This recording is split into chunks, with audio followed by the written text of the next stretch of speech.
नमस्कार दोस्तों, हालचाल भोजपुरी में स्वागत है। दोस्तों आज हम बात करने वाले हैं पवन सिंह के बारे में। जी हाँ, अगर आप पवन सिंह का फ़ैन है तो वीडियो अभी से कर दे लाइक। चलिए शुरू करते हैं।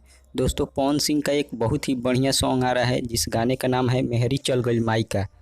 जी हाँ, मेहरी चल गइल मायका, जिसे लिखे हैं आज़ाद सिंह श्याम देहाती और संगीत दिए हैं आज़ाद सिंह और साजन मिश्रा, जो कि SRK म्यूजिक पर 25 तारीख को अपलोड किया जाएगा, यानी कि 25 जून को 6:30 में सुबह में अपलोड किया जाएगा।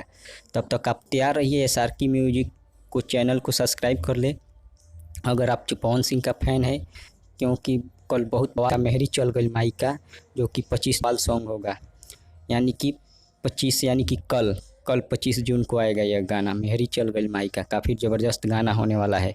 आप लोग अभी से तैयार रहिए अगर आप पवन सिंह के फ़ैन है तो। चलिए, वीडियो कैसा लगा? अगर वीडियो अच्छा लगा तो धन्यवाद।